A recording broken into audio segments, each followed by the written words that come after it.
Hello, everyone, and welcome to a new revision session for NET. I hope all of you are doing fine. And so here with me is a very special member of Vallath.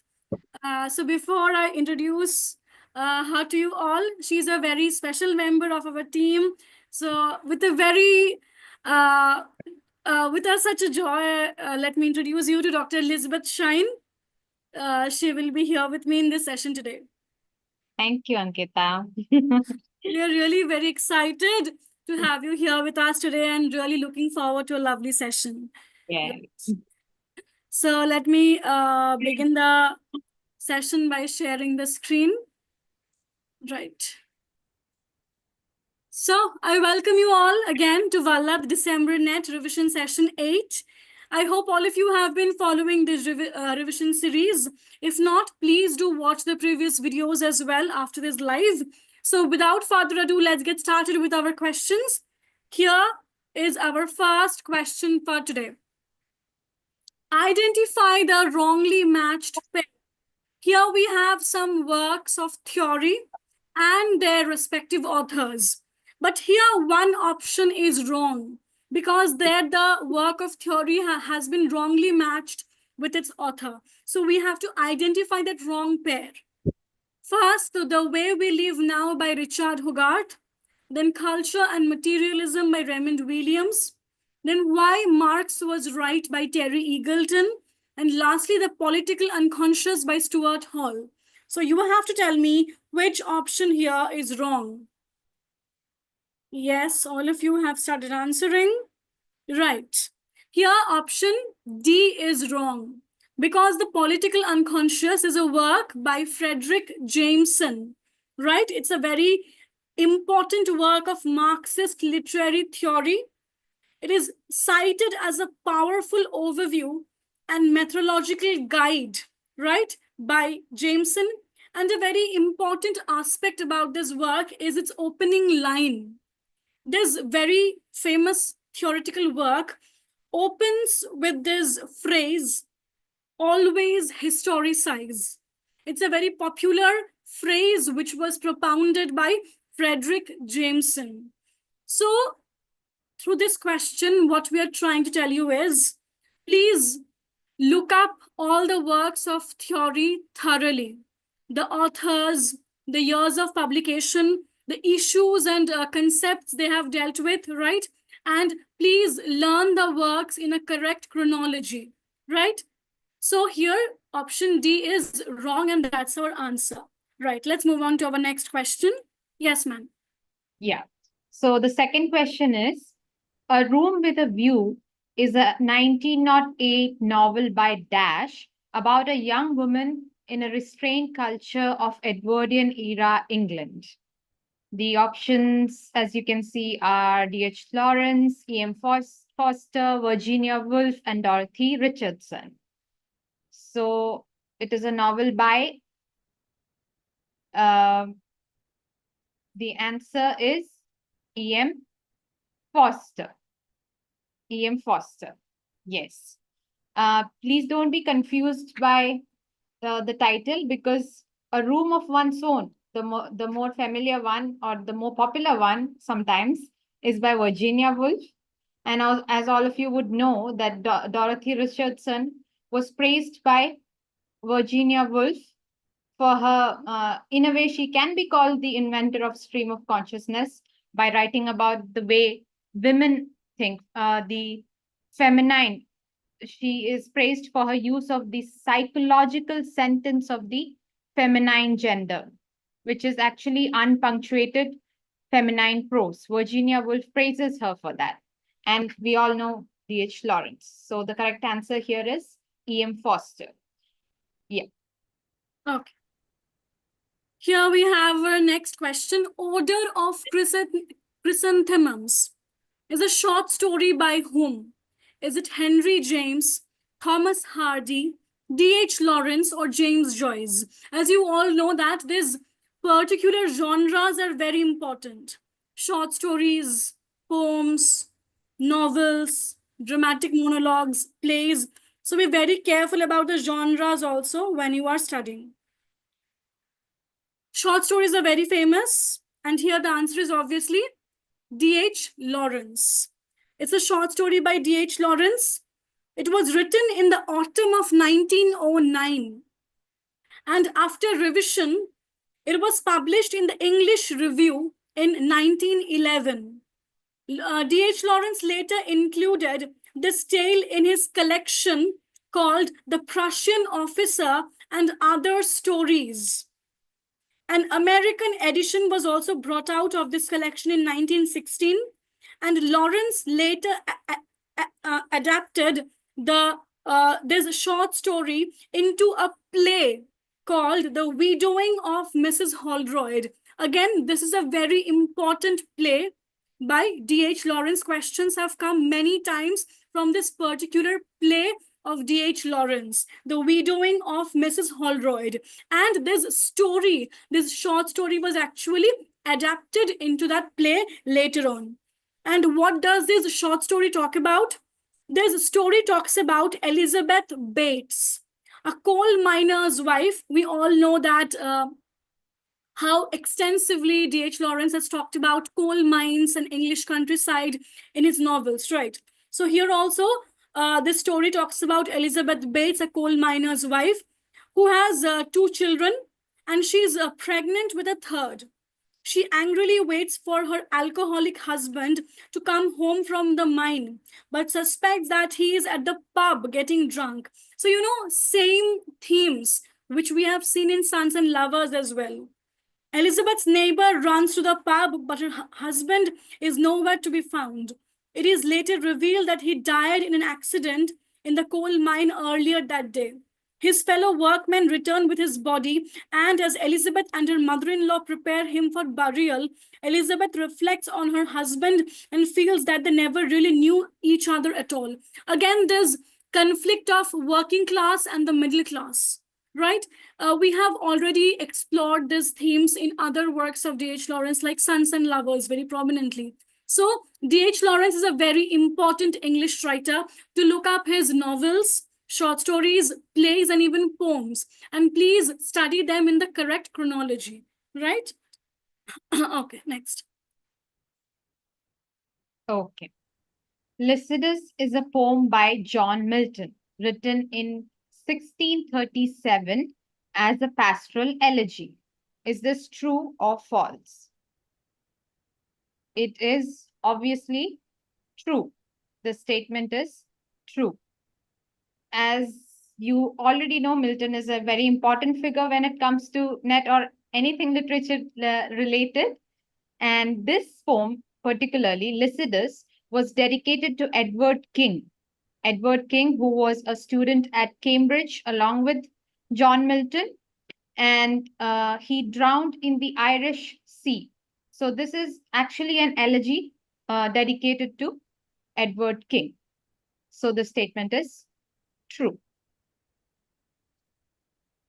Okay.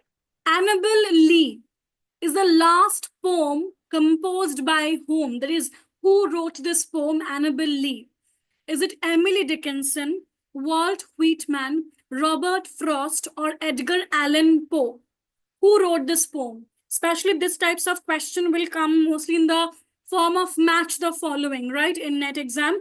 So please be very careful about these poems, especially of American writers. Who wrote this poem, Annabel Lee? Are you all answering? Yes. It's a poem by Edgar Allan Poe, right? Annabel Lee is the last poem composed by Edgar Allan Poe. Like many of his poems, this poem also explores the theme of death of a beautiful woman. The narrator, who fell in love with Annabel Lee when they were young, has a love for her so strong that even angels are envious. He retains his love for her after her death. There has been debate over who, if anyone, was the inspiration for Annabel Lee, though many women have been suggested. Poe's wife, Virginia Eliza Clem Poe, is one of the more credible candidates.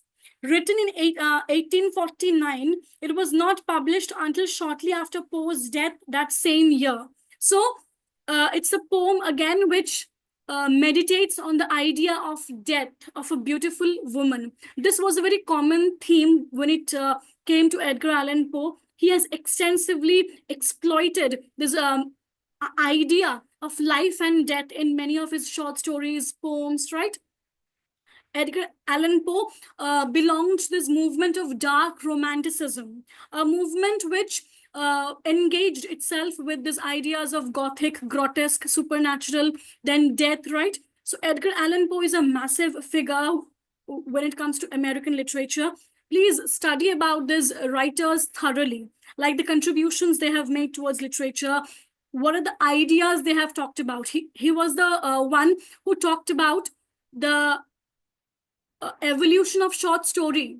He wrote many essays like The Philosophy of Composition, right, which has talked about short stories. He has almost given a theory of short story, right, which talks about this singular effect and how a short story should be something which can be read at one sitting. So very short in length, right? So Edgar Allan Poe is a very important figure. Questions come from him almost every year in NET, SET, and other exams. So please study these authors and writers very carefully.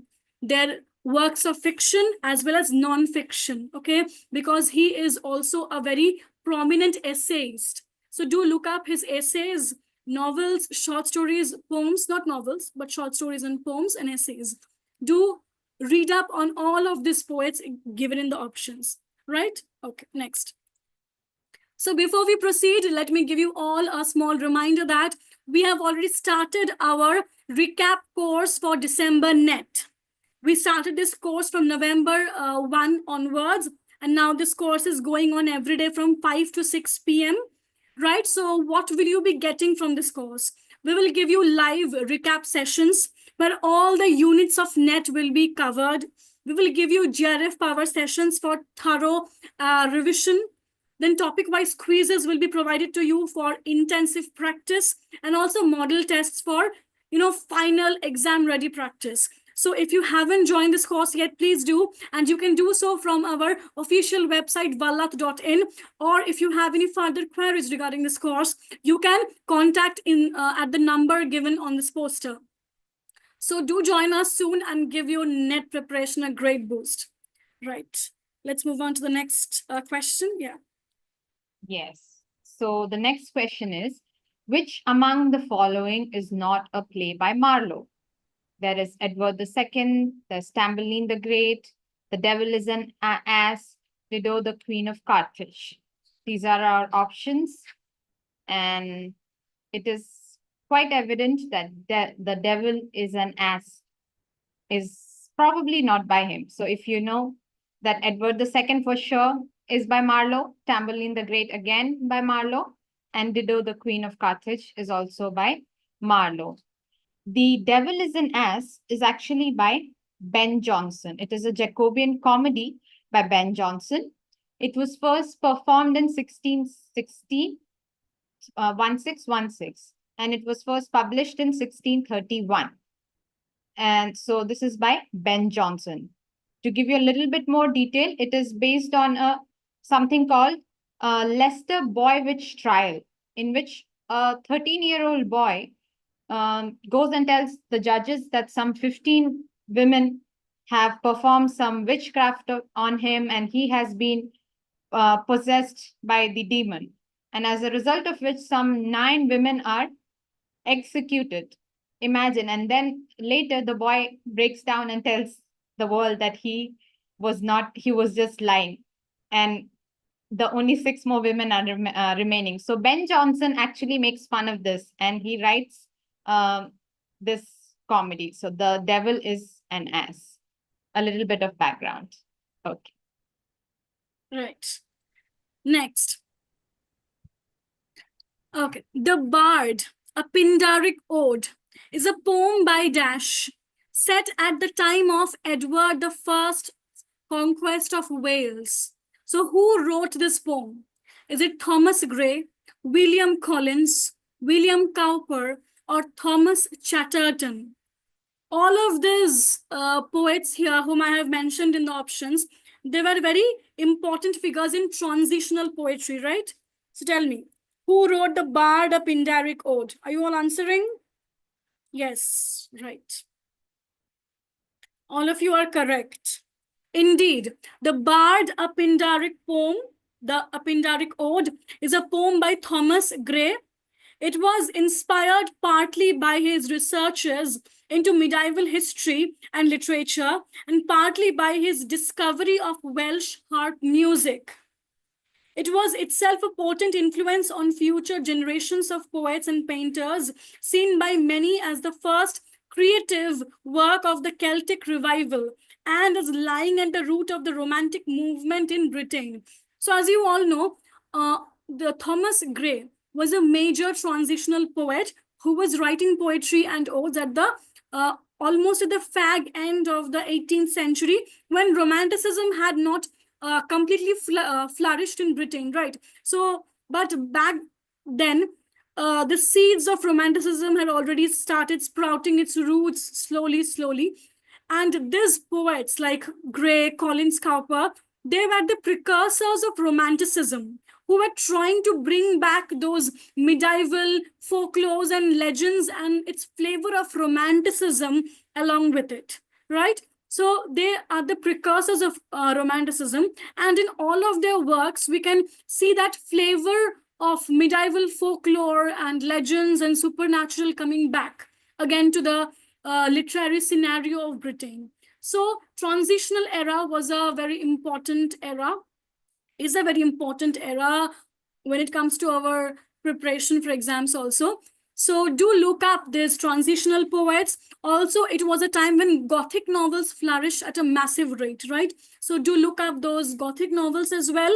And please study everything chronologically. As you all are very much aware by now that chronology is a big thing in NET these days. They will ask you at least 12 to 20 questions on chronology. So be very careful.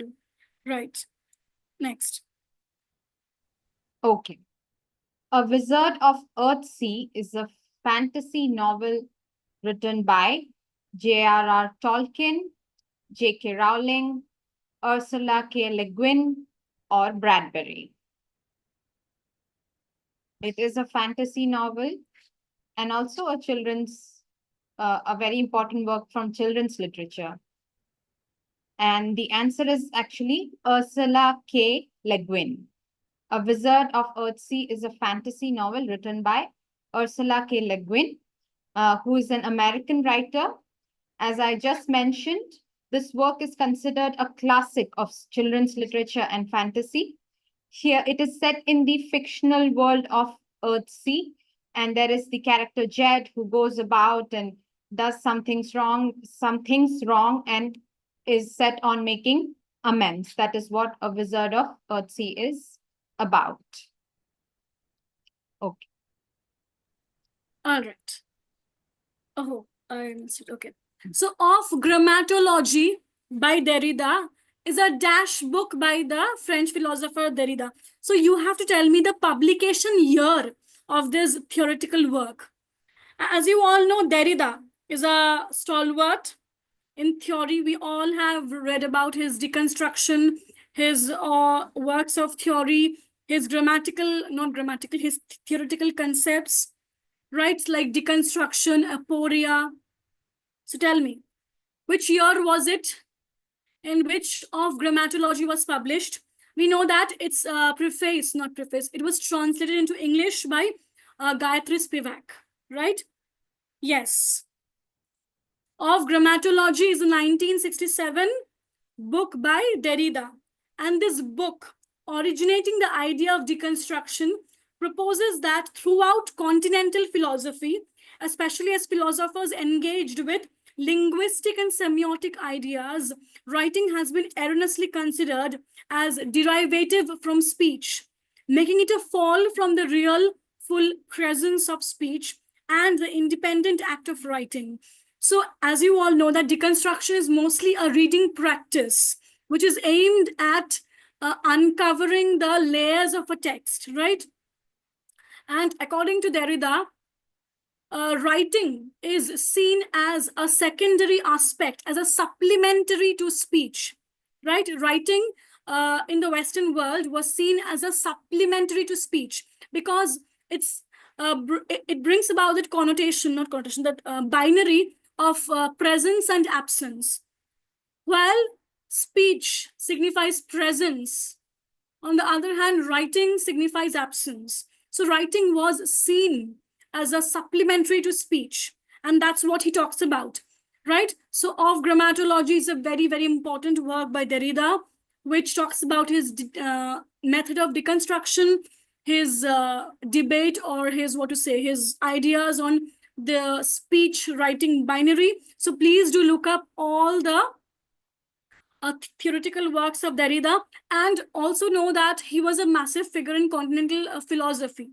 We are generally students of literature, so we don't pay much heed to continental philosophy as such, but he was a figure in philosophy mostly. So do look up other figures of continental philosophy as well, like Hegel.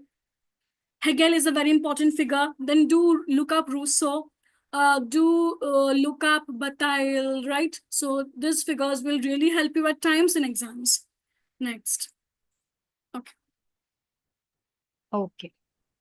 Jean-Paul Sartre was born in which year was Sartre born? It is 1905. He was born in 1905. By the way, this is also the year in which Robert Penn Warren, who is an American poet, novelist, and literary critic associated with New Criticism, he was also born in the same year. So you could connect that and remember. And in 1907, W.H. Auden was also born. So that is also something you can connect and remember. Sartre was born in 1905. Yeah. Okay. Next. Understanding poetry, right? It was an American college textbook and poetry anthology by Cleant Brooks and Robert Penn Warren. First published in which year? Such questions have come in huge numbers this time also. They will ask you to arrange works of theory in the correct chronology, right? Arrange the following works in the correct chronological order. And they will give you 5 such works, right? So I'm not giving you in that way because it often gets hectic when you try to solve them. So I'm giving you one question at a time in the form of years so that you can memorize these years one at a time, and it will actually help you to, rather than just gobbling up or gobbling down 5 years at the same time, try memorizing 1 year at a time. That will be a solid preparation, right? So start memorizing these years from now. So yes, it was published in 1938, right? And this book influenced New Criticism and went through its 4th edition in 1976. This textbook widely influenced the study of poetry at the college level in America. And understanding poetry, there is this book, according to an article at the Modern American Poetry website, codified many of the so-called new critical ideas into a coherent approach to literary study. So this book was very influential for the new criticism. We all know about the new criticism movement, right? So this book particularly influenced the study of poetry in America. Okay. So that's all from our side for tonight. I really hope you guys liked the questions and enjoyed the discussion. And before we wrap up, I would just like to remind you all that do consider joining our net recap course. You can join this course from our official website, vallath.in, right? So we have already started this course, so do hurry and join it. Yes, so we are done with today's session. Yes. Did you like the session, ma'am? Yes, it was really nice. Though my first time, I really enjoyed it. This is Okay, so we will keep bringing such sessions for you all. So keep revising, keep preparing yourself for the exam. Don't worry, don't panic. Right, so we will see you again on Thursday But tomorrow there will be paper 1 session by Jobin sir. Do attend that session as well. Until then, bye. Take care. Good night. I will end the session.